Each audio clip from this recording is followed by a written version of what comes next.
Before we dig in, a quick thank you to the sponsors ready to grow with the Soil Sisters.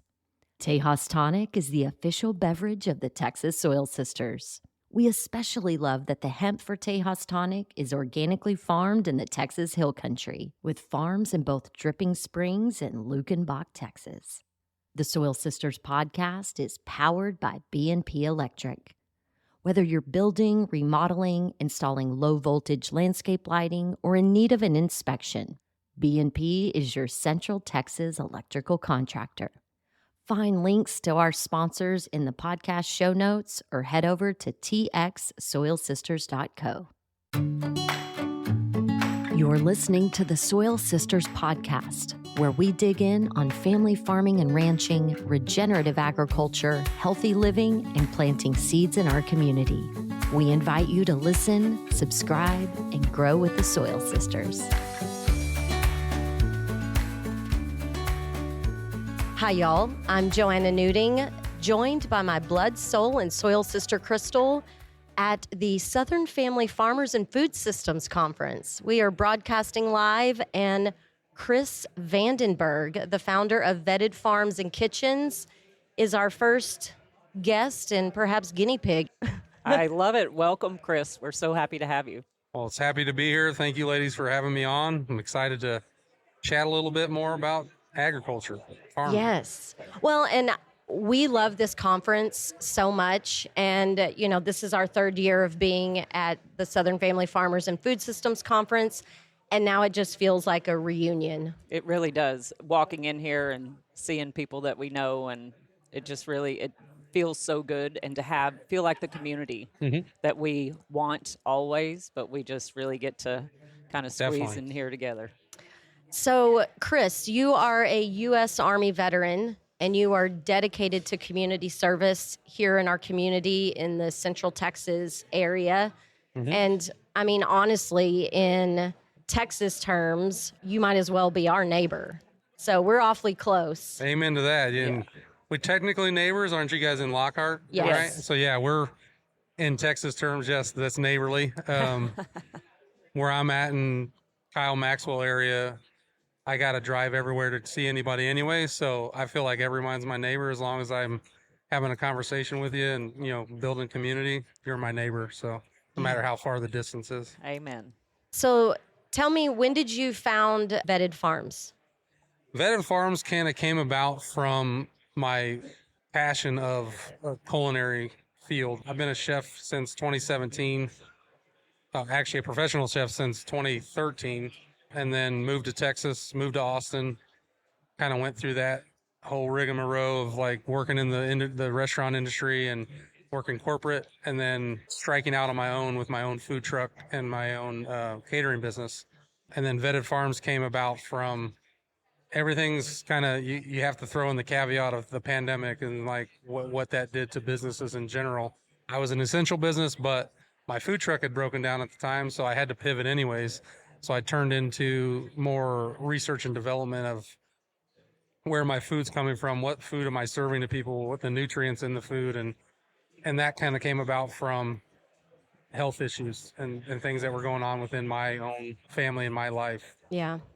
And I apologize. I should have started the conversation by saying thank you for your service. Amen. So, thank you guys for the support. Can't do this without you guys. And we do this for you guys. So yes. Well, it takes so, a team. I kind of thought, okay, the farm came first and then the kitchen, but you were already doing the catering and then realized, wow, our food system sucks. Yeah.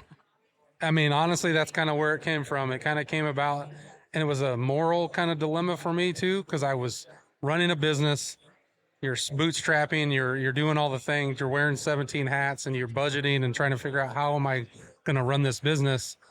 And then you realize the bulk aspect of it, buying in bulk and all the things, saves you money in the front end, but in the back end, you're not probably getting the best quality, whole nutrient-dense food. So that kind of started me getting down the rabbit hole of learning nutrition and learning what's going on in my body, what my parents, health was kind of declining, and we've had a certain diet our whole lives, and then whatever the government or whoever said was safe for us in actuality, probably not the best for us. So, Yeah, for sure. Absolutely. I mean, honestly, it's pretty ridiculous to look at what they allow in our foods.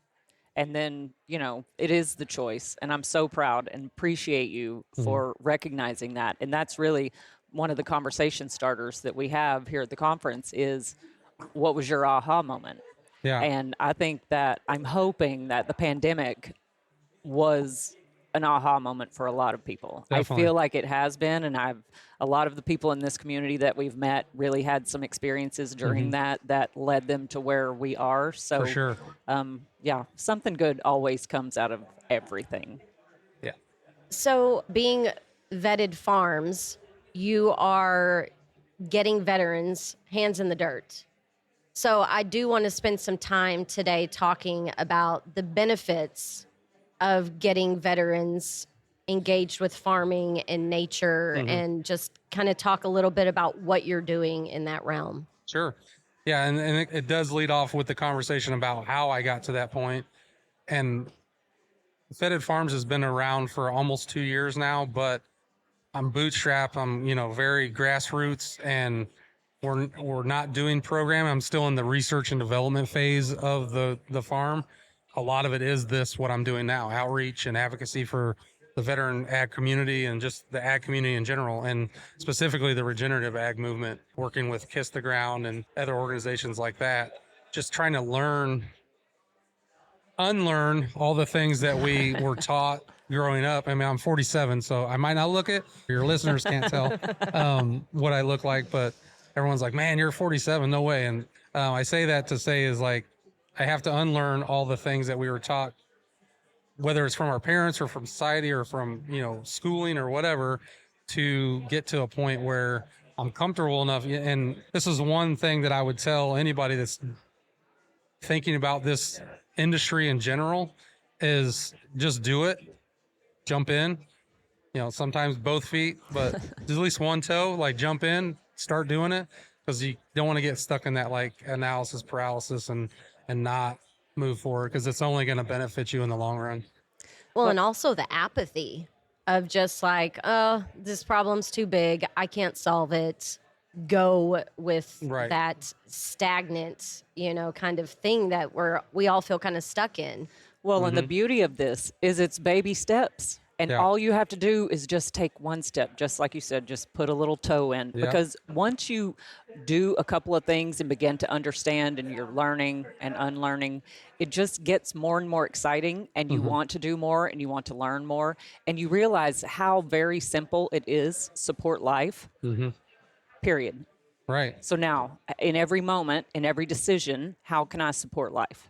Definitely. And then to kind of caveat that too is it's easier with community. You can't do this by yourself. You can't be a farmer. You can't be a producer. You can't be a gardener by yourself. You can try, but it's so much fulfilling and more life-giving if you do it with other people. Amen. And that one toe can lead to this. Yes. Like these conferences like that, doing these things. And then and I encourage a lot of the people that I'm a kind of a loner. I'm, very introverted, and like, I get it totally. Like everyone has their kind of mechanism to be more social, but that's why I said, you don't have to just do it like both feet in, dive in. You can do one toe at a time and meet one person in this, ecosystem, and it'll change your life. I love that. And we've started a community garden in Lockhart. And this is the whole point. Like, we're just building from the ground up. It was a lot. There hasn't been a house on it in like 30 years. The ground is hard as can be. There's rocks and stuff. Sure.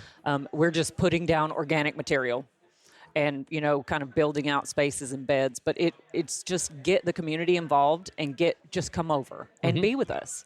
Because invariably somebody's having a hard time. And for 100%, we've all had a hard time at one time or another. And just being there together and working toward a common goal, it really is so fulfilling and just relaxing. because you just kind of forget about whatever. And, maybe it's hot, or maybe you're mowing or lifting heavy something. You're engaging your body, which gets you out of your mind and out of those negative thinking loops, or worrying about what you have. So anyway, it's just so powerful, and it's so important. And that is really what we want people to get out there, and to then realize they have this and they can do this in their own backyard, or on their own patio, or in their own whatever space that they have. You can begin cultivating, living plants, and in doing so, support life, your own. Yeah, most definitely. Well, and the idea that someone who's a veteran that may be suffering from PTSD or feeling challenged coming back into the real world. I have several really close friends that when they were no longer in active military duty, they struggled with their relationships at home because they had so many things that they were having terrible dreams or whatever, and they didn't want to pull their wife and their children into those things. And so having another place that you can go that's peaceful yet energizing, that you're surrounded by community that gets you and gets your struggle, is everything. To come back to your original question, is with getting the veterans' hands in the dirt, that really is a big part of it. At first, starting to internalize and understand be more self-aware of what you're going through, and that you need to let it out and get it out in any way you can, positively, I guess. And that's one thing that with dirt therapy that I've come to realize myself, but then I've seen in other veterans and other community members, that I've even showed up and been in the worst of moods, or had a bad morning or whatever, got out there and started mingling with the chickens, and just talking to the bees and just being in their presence. And then also planning things. It's hard. It's not easy work. None of this is easy, but it seems it's a little less hard.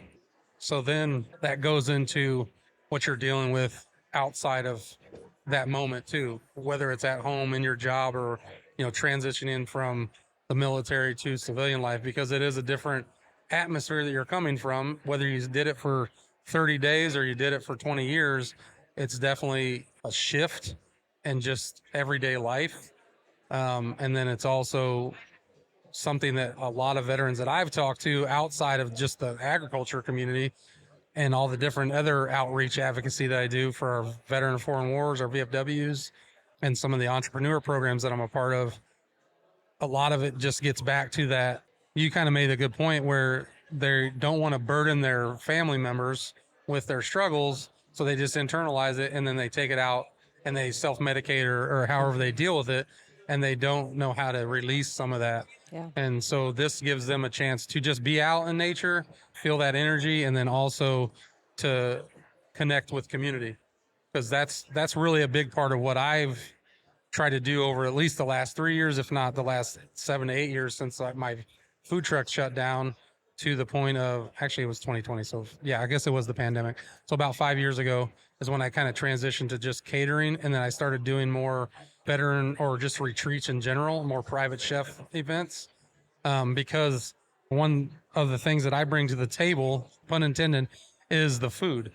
Food will connect everybody. And when you start talking about the food, where did it come from? And then that's where that connection to creating the food, you grow the food, you do the full circle. You get the whole full circle of life kind of in that. So that's really where I've been focusing the most on the last couple of years, but it's starting to get to the point where it's rounding the turn, so to speak, to come full circle.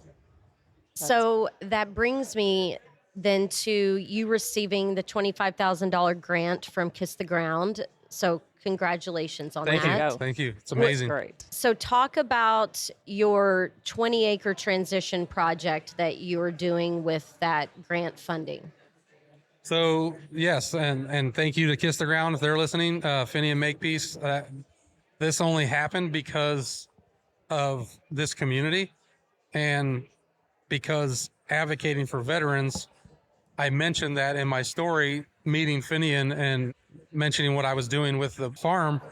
And he's like, well, actually, we have this grant, and we're like trying to focus a little bit more on getting veteran, industry involved into the ag movement.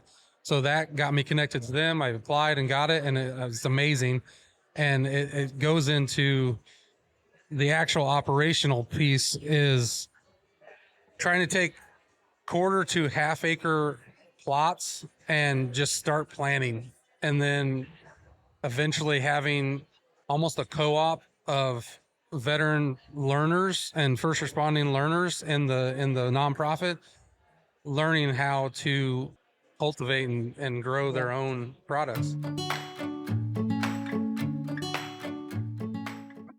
Yeah. Excellent. So will each of these veterans, like when you say, starting just quarter acre at a time, so are they all going to have their own plot that they're responsible for, or is everyone growing together? It's everyone growing together. The model is not sustainable with each one having their own plot due to time and availability for the veteran themselves.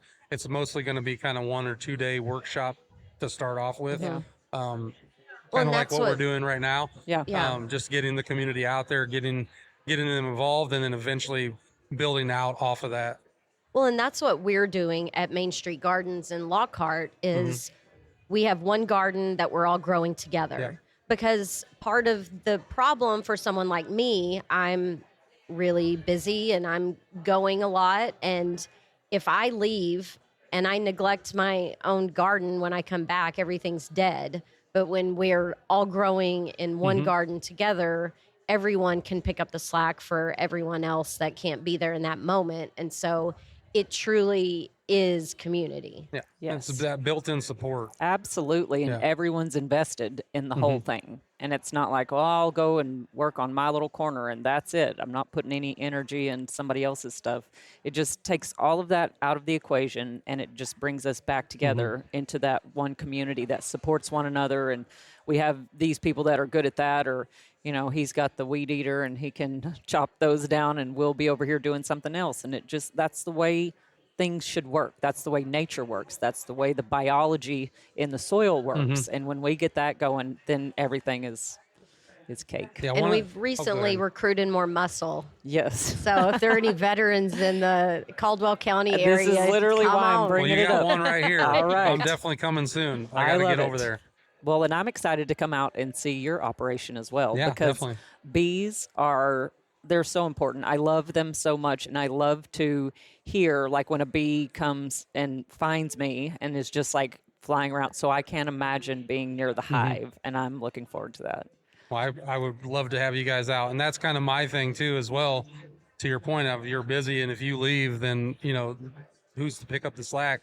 So that's kind of where I'm at on the farm right now. Is I'm by myself, so I'm trying to build the community to have that support, built in. So when I do go to actually start planning and planting, it's not just me alone. Oh, Because yes. if I fail, yes, it's on me, but I don't have anybody to kind of be like, hey man, like where you at? Like, Yeah, it's okay to that fail. field of dreams Exactly. concept. Yeah. Exactly. If you build it, they will come for This sure. is literally what we're doing. Yeah. So high five. We'll be out there, and we look forward to seeing you. Awesome. Well, that's Yeah. great. Well, so one of the things that I think hinders a lot of people from putting their hands in the dirt is like, I don't know anything about farming. I haven't done this before.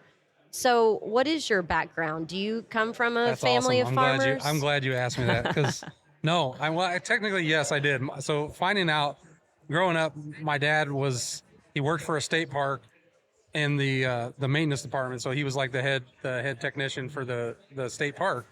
And then my mom was admin and she was a teacher as well. But growing up, my dad was on a farm, and then they moved to the town, and then he got a real job, so to speak. I say that with air quotes because there's no more real job than a farmer and a Amen. mother. So with that, my dad farmed until he was probably, 16 or 14 or something like that. And then it was just a small family farm. They didn't make stuff for everyone else. It was more like a homestead. But that was the extent. And then growing up in Illinois, so I'm from Illinois, and when you talk about child labor in any effect in the United States, farming is probably the highest that gets overlooked. But I got paid for it, but it was out in cornfields in 105-degree heat and humidity, detasseling corn.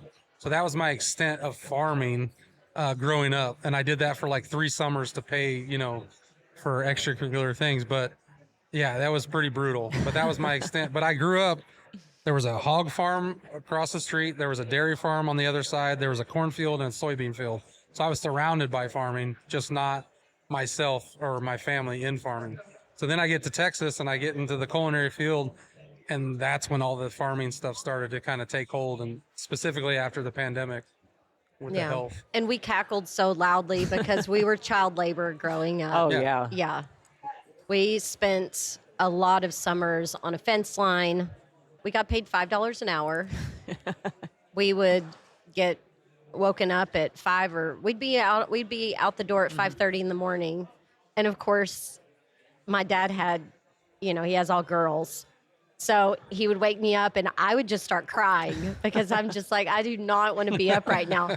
I didn't love it, but it's hard work and it's 100+ degrees.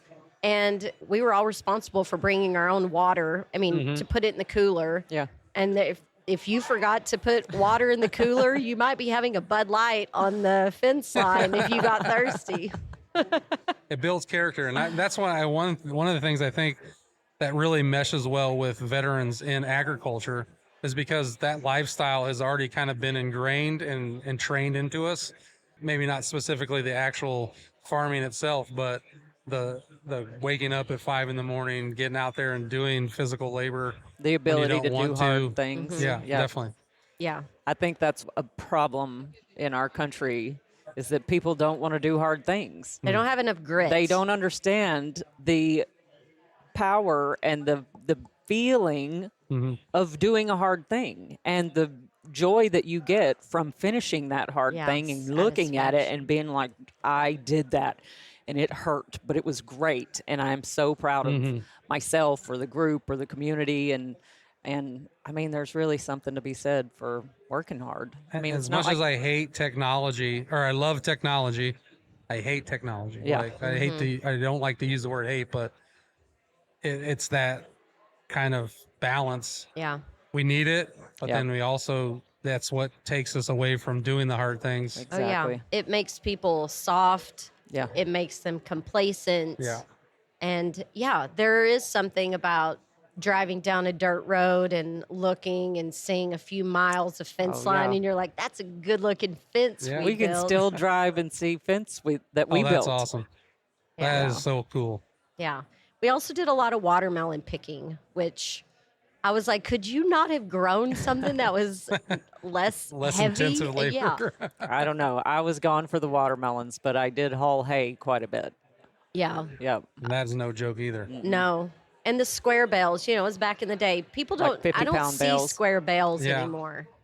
People just do the big round bales now. But yeah, we were Picking them up and throwing them onto the truck as it the was flatbed. just Yeah. driving down. That was my idea of farming, because that's coming from Illinois. We had round bales, but it was the bigger operations. The square barrels is what fed the cows Yep, and exactly. and the hogs and things like that, and the horses and stuff. That's what I grew up Yep. seeing, and saw people tossing them and all that stuff. The round bales were definitely a new thing for me, Yep. and that's what they produce on my property now. Or we have hay grazing, so that's all I have on my pastures right now is round bales. Yeah. Yeah. Well, and one of the things, maybe you would be someone we could do this experiment with.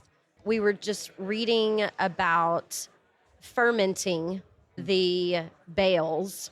So baling them at like 70% moisture capacity and then fermenting them and then feeding that to your cattle instead. It's a little bit more of a exact process so you don't ruin it. Sure. Yeah. But yeah, I just talks about the health of your cattle, the quicker they'll put on the weights. It makes a lot of sense. But It's using the biology to pre-digest the hay, so then they just get to get all the benefit and they don't have to work so hard to get it. So I mean, Yeah, they we're- got 4 stomachs to do all the work, so Yeah. you should let them do some work. yeah, so we're like, is there someone around us that we could do this experiment with? We don't have land Well, for I that around volunteer as Lockhart. tribute. All right. excellent. One thing that I thought would be an interesting conversation is for you to maybe reflect on the parallels that you see between transitioning from active military duty to civilian life and transitioning from conventional to regenerative agriculture. No, that's a good question. And honestly, there's a lot of parallels. And I say that because when I transitioned out of the military, I didn't have like direction right away. As soon as I got out, I kind of had an idea what I wanted to do. I joined the military to get college paid for, like that whole. I didn't have money for college, so the Army paid for it. Well, I ended up staying in for 12 years instead of doing the minimum and getting out. So I got kind of hooked in, and I think that's something to be said about when you get out. You have that life that you lived completely separate from civilian life. You still are connected to your family somewhat, and if you have your family, if you're married into it in the military, so you still have your family there. But once I came back from active duty or from wartime, it's a transition period for one, and then two, that time frame it took from military to transition into civilian life was a little longer than you would expect. So I think that's where we fall into a lot of those, self-destructive, patterns and struggles that we all go through. I don't know any veteran that hasn't had any kind of issues with transition. It's starting to become more and more talked about and studied and all the things to really combat that trend. But that being said, going into from conventional, which I never did, and to begin with, I only knew about it, and that's how I've seen, farming done. And then as soon as I saw regenerative, like just the topic itself, and shout out to Kiss the Ground again for doing Kiss the Ground and Common Ground. I saw Common Ground before I saw Kiss the Ground, so I was like behind the 8 ball, or I was late to the game. And as soon as I did, I was like, this is amazing. Like, this is stuff that we need to be talking about. And we've been doing regenerative agriculture the whole time. It's just when they pivoted to the commercialization of agriculture, the industrial, kind of movement on it, it took the focus off of what we're doing as farmers, growing food to feed people. Yeah. And to have a livelihood and give people professions and, supporting families in their community, to profit only. Like, I feel like it's they talk about the industrialization of it. We're just growing and then monocropping. Like, you're literally growing all these subsidy crops, and it's leaving the small farmers and the medium-sized farmers to the wayside because the government started getting involved. And I feel like the government's not all bad. It just feels like sometimes it's overreaching and focused solely on what they're trying to accomplish and not looking out for the small guy. And usually the farming, like and what is the statistic? Like, I think it was said in the movie, but we're losing 10 to 20,000 farms a year or something like that in Texas alone, let alone over the United States. But don't quote me on those numbers. I don't remember exactly. I think something that I'd read through FARFA, the Farm and Ranch Freedom Alliance, which is one of the organizations that puts this amazing event together, was that in the last 5 years, we had lost 17,500 small family farms in Texas.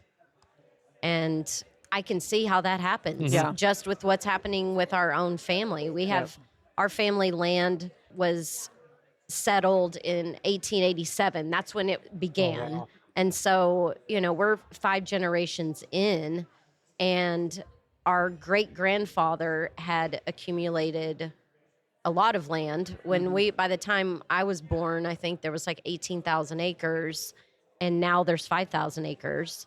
And the 5th generation who was sent away, we don't want this life for you. Go out and get what you said earlier, a real job. Yeah. But now, in order to hang on to your family's heritage, you have to learn how to farm. Yeah. You have to learn how to be a good land steward that can make money. Yeah.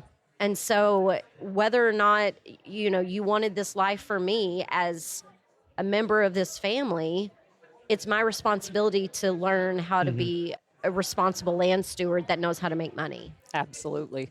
Well, and that's what the government back in the 50s, when it was like go big or go home, that was money. It was all money. And that was, after World War II, when all the chemicals were, we're going to have to pay to get rid of these terrible chemicals. Wait a minute. Let's see what we can do with that. And it's like it literally did shift to just for profit, but not for profit for small farms that were feeding their families and communities, but for big corporations that literally had no interest in the health of the families, of the country. Well, and you read the book by Austin Frerick, Barron's, Money, Power, and the Corruption of the American Food System, which we'll be interviewing Austin tomorrow, and I'm very excited about that. When you read that, those big corporations, there is a family at the root of it. It started with a family that, as you're growing, power and greed become a very real nemesis, that if you can't control that, then, these people just become demons that take over industries. Bless us, everyone. So checks and balances. I feel like that's what that is a good way to move forward, and it's always been a part of the American culture and heritage. But I feel like we've definitely gone away from it. You brought it up, the 50s.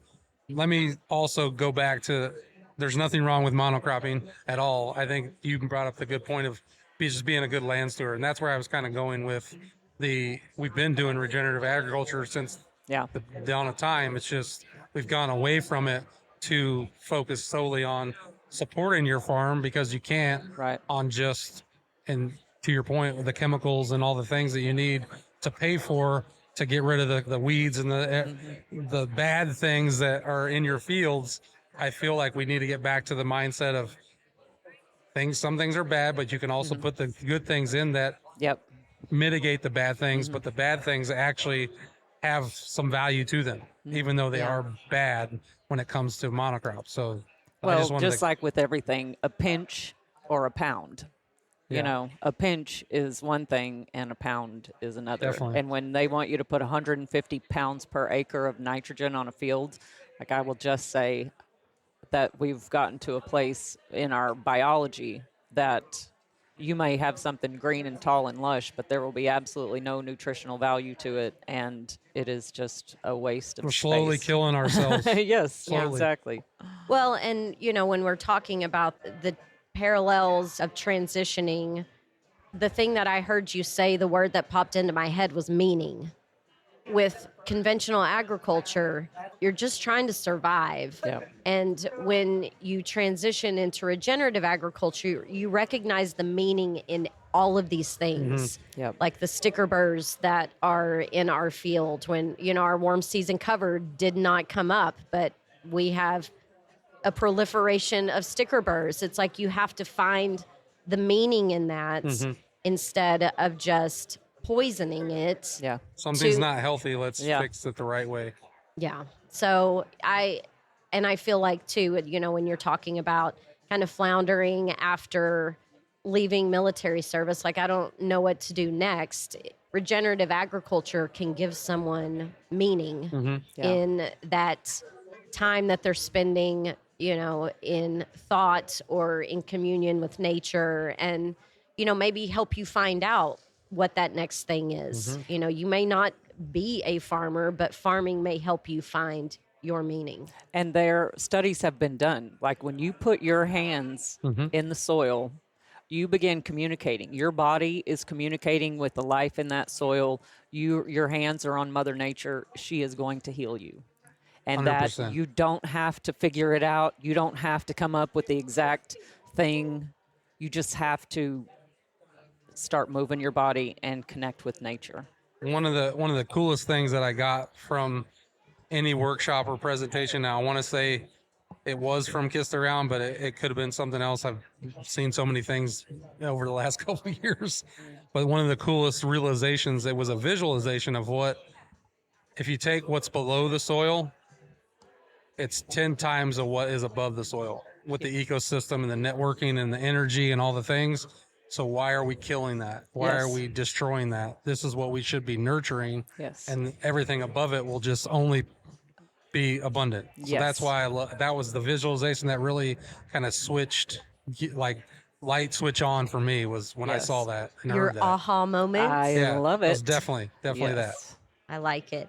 Okay, so consumers in the Central Texas area, how do they support your efforts? You know, how do they find vetted farms and kitchens? I knew this was coming. Good. And I hate that I don't have an answer specifically for that to support, because I do not have a way to, because I don't have a product. Catering. But I do catering. So that's where I was going with the whole full circle. Was the Vetted Farms is a nonprofit for the veteran and first responder and their families, and then the Vetted Kitchens filters into that. So one hand washes the other, kind of thing. So you can always find my website, vettedfarms.com. Can't specifically order off of it, but you can get in contact with me, and that's how we start the conversation. Because really, all my catering is all custom made type meals. So that would be the first way to get a hold of me, and then also supporting Farmer Veteran Coalition of Texas and your local VFW. Those are two real big organizations that I'm a part of. All right. Everyone is having parties and weddings and whatnot. You get to choose your caterer. So Kris knows his way around the kitchen and the garden now. That's right. So vettedfarms.com. You're also at Vetted Farms on Instagram. Yes, ma'am. So folks can see and follow along with what you're doing. Do you have an intention of having some sort of a CSA or y'all to do farmers markets? Like, what's your goal with the food that you're growing? Eventually getting to a CSA, doing a co-op or a CSA, either or kind of a hybrid of both. And then also getting out to the farmers markets as well. Kind of bringing back up the VFW piece. I can't say that any of this without the VFW, because we also build a community garden at our VFW in Oak Hill in Austin.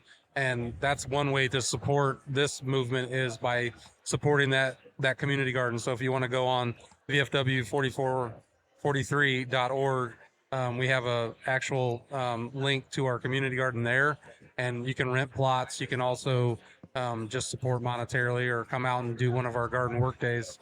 That will really help, because since I've been focusing mostly on that recently, will help me in the Vetted Farms movement as well. All right. I love it. Is there anything that we didn't ask you that you feel moved to talk about? Yes, I can't do any of this without the Lord. He's really purposed and put it on my heart. My mission in life is to build community through faith. So that's really one thing I wanted to mention. I appreciate that. Me too. We grew up very pious grandmothers, and we talk a lot about when we were kids going to church, and we went to a lot of different churches.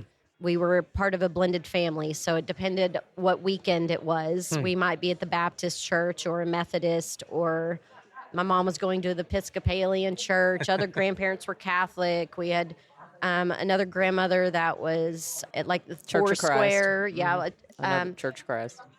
So we saw a lot of this stuff, but our parents were having a good time. And we were like, we want to have a good time. Yeah. And so it was probably over 25 years that I hadn't been to church. And I started going to church again back in September. So I'm almost a year into going to church. Welcome back. But yeah, thank you. And it brings so much peace to my heart, because like all of the stress and the worry and all of the things that come with this life of being a farmer and trying to be of service to your community, you know, it's just like robbing Peter to pay Paul. And since I've been going to church again, I never worry about these things anymore. And it's such a relief. It really is. And, you know, took me a long time to find my way back here, but yeah. Perfect Don't worry timing. about tomorrow. Today will have enough worry for itself. Yeah. Amen. Well, Kris, we so appreciate who you are and what you're doing.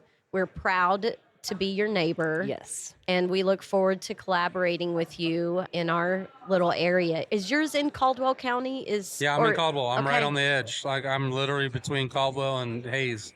Amazing. Well, great. We'll be able to do more collaborations with you then, just because some of the people that want to support us that are Caldwell County centric, that just makes it easy to do. So Perfect. Yeah. I appreciate having me on, and I'll talk about this stuff all day.